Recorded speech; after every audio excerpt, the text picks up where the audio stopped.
Good morning everyone. मी Kareena Gangaram Koli. Combine mentor official student आहे. ती जी 14 जून ग्रुप बी एक्झाम झाली, हा माझा थर्ड अटेम्प्ट होता. तर 24चा मी माझा पहिला अटेम्प्ट दिला. पहिल्या अटेम्प्टपासूनच मी सीएमओ मेंटर प्रोग्रामशी जोडली गेली आहे. तर जे काही मेंटरशिपमध्ये डेली टार्गेट होतं, जे काही नियोजन होतं, ते फॉलो केलं मी आणि महत्त्वाचं म्हणजे जेवढं दिलंय तितकंच केलं. टू द पॉइंट केलं आणि जे काही आयोग वारंवार विचारते त्याच्यावरच अभ्यास केला, जे मेंटरशिप म्हणूनच मला नेहमीच कट ऑफपेक्षा एक 10 ते 15 मार्क नेहमीच पुढे राहिली आहे.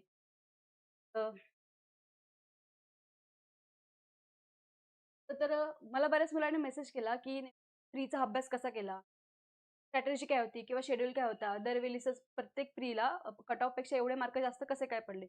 तर शेड्यूलबद्दल बोलायचं झालं तर मी माझा पूर्ण दिवस अभ्यासाला देत होते. त्यामुळे 7 ते 10 मॅथ्स करायचे. त्यानंतर मग 6 नंतर मॅथ्स झाल्यानंतर जे काही आयोगाचे प्रश्नपत्रिका आहेत मागच्या वर्षीच्या, जवळपास 2017 पासून ते 2024 पर्यंत ग्रुप बी असो की ग्रुप सी असो, जे काही आयोगाचे प्रश्नपत्रिकेमध्ये 20 प्रश्न होते मॅथ्सचे, ते टाईम लावून सोडवायचे. 2024 पर्यंत झालं की पुन्हा त्याच पेपरची वारंवार रिव्हिजन केली.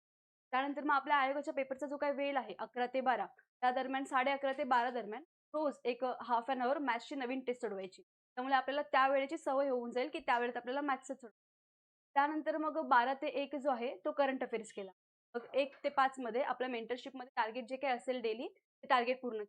पुन्हा 5 ते 6 मध्ये करंट अफेअरची रिव्हिजन आणि 6 ते 8 मध्ये आयोगाचा पेपर असू दे किंवा जर का मी एखादी टेस्ट पेपर सोडवली असेल त्याचं विश्लेषण. हा माझा डेलीचा शेड्यूल होता. ते जे माझे मार्क्स आहेत नेहमीच कट ऑफपेक्षा 10 ते 15 पूर्वपरीक्षेचा अभ्यास कसा केला? डेली शेड्यूल तर मी सांगितलेलं आहे आणि तीच कन्सिस्टन्सी ठेवली, तेच सातत्य ठेवलं.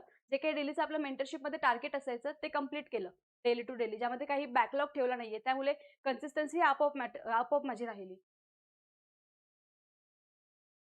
त्यानंतर आहे की नोट्स काढणे गरजेचं आहे का? तर मला असं वाटतं की हो, नोट्स काढणं अभ्यास करण्यासोबतच तितकंच महत्त्वाचं आहे.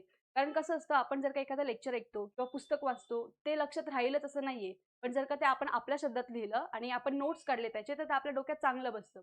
दुसरं असं की परीक्षेच्या राहिलेल्या कमी दिवसात आपण पूर्ण पुस्तक वाचणं आपल्याला शक्य नसतं किंवा जर का आपण पुस्तकामध्येच हायलाइट केलेले पॉइंट असेल, ते वाचल्यानंतर मग आपल्याला असं वाटतं की नाही, आपला बॅकग्राऊंड पण काहीतरी वाचला हवा.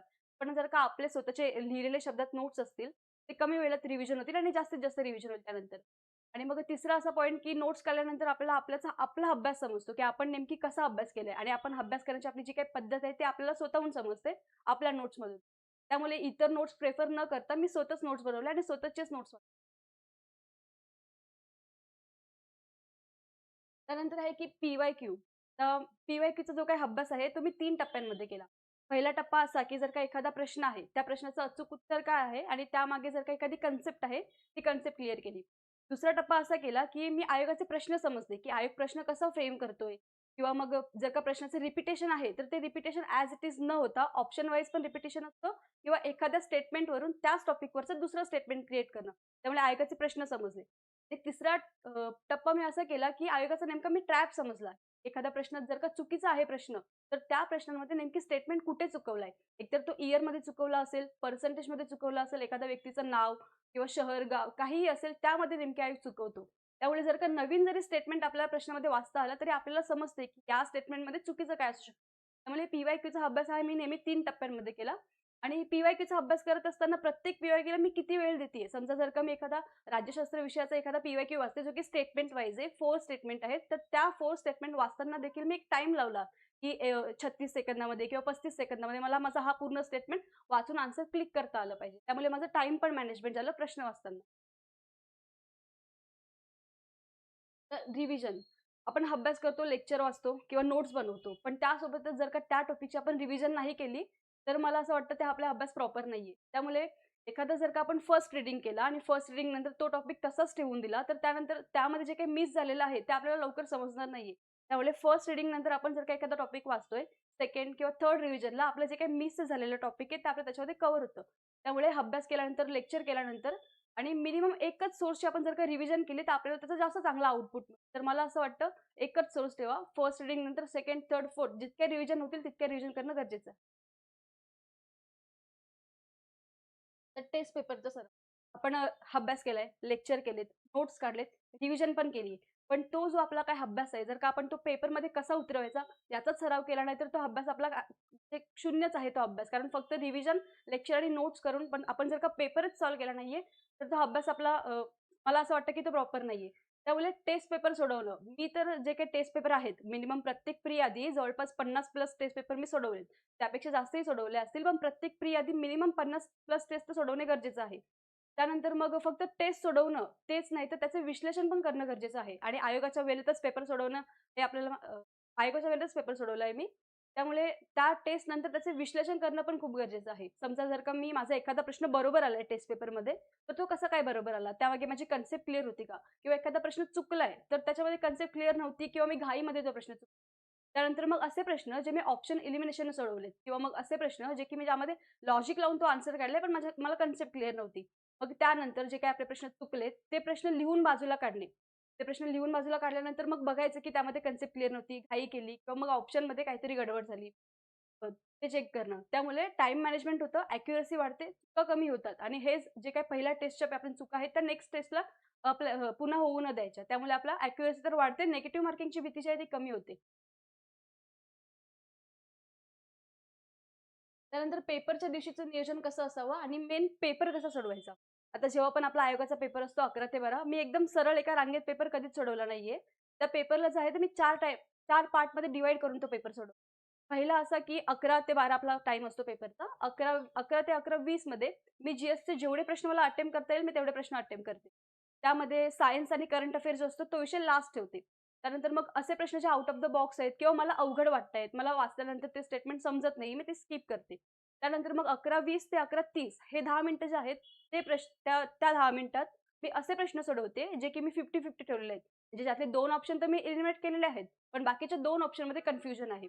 ते त्या 10 मिनिटांमध्ये सोडवते. त्यानंतर 11:30 ते 11:40 हा जो काही 10 मिनिटाचा आहे, तो टाईम मी असे प्रश्न जे मी कधी वाचले नाहीयेत किंवा माझ्या अभ्यासाबाहेरचे प्रश्न आहेत, आउट ऑफ द बॉक्स आहेत, त्यामध्ये एखादा जर का लॉजिक लावून ते प्रश्न सुटत असतील, तर त्या 10 मिनिटांमध्ये ते प्रश्न सोडवायचे. जेणेकरून काय होतं, पहिल्या 20 मिनिटांमध्ये आपले 50 ते 55 मार्क सिक्युअर होतात आणि बाकीच्या 20 मिनिटांमध्ये आपण 10 ते 12 मार्क घेऊ शकतो, जे आपल्याला माहीत नसतात. त्यानंतर मग राहिलेला पूर्ण जो काही 20 मिनिटाचा वेळ आहे, तो मॅथ्समध्ये आपण रिझर्व्ह ठेवू शकतो. आणि मग आपल्याला बर्डन राहत नाहीये, की माझं जी-एसचे एवढे प्रश्न राहिलेत, ते मी स्किप केलेत. ते बर्डन न राहता आपण तो पूर्ण वेळ मॅथ्सला देऊन मॅथ्समध्ये कमी चुका होतील आपल्या. त्यानंतर आता कन्सिस्टन्सी. आता जर का मी मेंटरशिपचे जे काही टार्गेट आहे ते डेली पूर्ण केलेत. आता त्यामध्ये कन्सिस्टन्सी कशी राहिली? समजा मी आजचे जे टार्गेट आहेत ते आजच पूर्ण केले. त्याचा बॅकलॉग मी उद्यासाठी ठेवलाच नाहीये. त्यामुळे मला उद्या अभ्यास करताना असं वाटायचं, की जर का मी काल पूर्ण दिवस अभ्यास पूर्ण टार्गेट पूर्ण केलंय, त्यामुळे दुसऱ्या दिवशी मी हे टार्गेट पूर्ण करू शकते आणि मग सेम ॲज इज 3-4 डेज. त्यामुळे माझी कन्सिस्टन्सी ही नेहमी राहिलेलीच आहे. म्हणजे मी टार्गेट कधीच बॅकलॉग ठेवला नाहीये. आजपर्यंत जर का मी 3 प्री दिल्या, या 3 प्रीपर्यंत मी टार्गेट कधीच बॅकलॉगमध्ये ठेवला नाहीये. टू डे त्याच दिवशी पूर्ण केलाय. त्यामुळे कन्सिस्टन्सी महत्त्वाची आहे. त्यामुळे आपला कॉन्फिडन्स वाढतो, डिसिप्लिन येते आणि सवय बनते की आपल्याला हे टार्गेट आजच्या आज पूर्ण करायचंच आहे. त्यानंतर हे मेन चुका काय होतात आणि काय करायला हवंय. आता अभ्यास करताना प्रत्येक विद्यार्थी हा अभ्यास करतो. मी पण एक ॲस्पिरंटच आहे. मी पण तुमच्यासारखाच अभ्यास करते. पण कसं असतं, आपण आयोगाला न समजून किंवा आयोगाचे पेपर कसे असतात, ते प्रश्न न वाचून डायरेक्ट आपण अभ्यासाला सुरुवात करतो. तिथे आपल्याला समजत नाही, की नेमके आयोग विचारतं काय आणि आपण अभ्यास करतो काय?